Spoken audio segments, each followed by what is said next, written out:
so this is my part 2, and as we talked about in the last video where we talked about Uranus being in Taurus, we know Uranus is the planet of Aquarius, so it being in Taurus, that was definitely a lot of struggle, a lot of battle, a lot of opposition, a lot of resistance, okay? So that was definitely the theme for Uranus being in Aquarius, okay? Because Aquarius wants change, Uranus wants change, rebellion, and Taurus is kind of like stuck and stubborn and wanted to be things to stay the way they are, okay?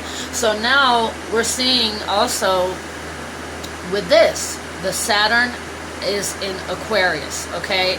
Now, mind you being, this is a lot like the video I just made and why I'm pointing these both out, because Uranus being in Taurus is definitely detrimental.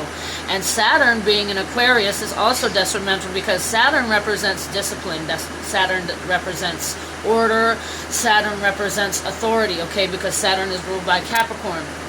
So everything has to be strategic, everything has to be authority, everything has to be discipline. And Aquarius, moving in Aquarius, Aquarius wants change, Aquarius wants rebirth, Aquarius wants to knock all this shit off the table and say, hey, we don't like the way you're doing this shit, let's change this. Okay, so Aquarius is about rebellion. So rebellion and authority, those are two opposite forces, okay? So Saturn is authority and Aquarius is rebellion. And we have moved in since January 17th, 2023, Saturn has transitioned into Aquarius, okay? So that tells me, based off of the last video and what I've said with that and putting that in with this one, there is a lot of upheaval, okay?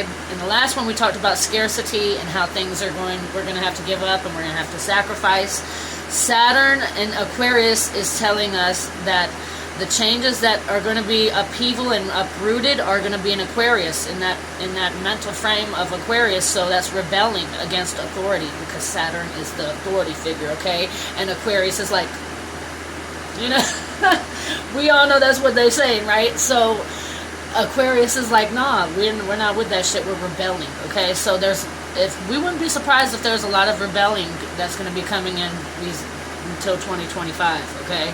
It's going to be there until 2025, and then it's going to move into Pisces, which is the planet and the sign of intuition, okay?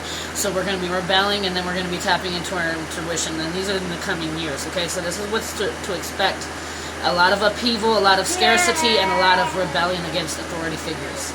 So y'all keep y'all eyes out for that Aquarius and Saturn energy and the Uranus and Taurus energy, scarcity and rebellion, which is needed. We need this. We needed this.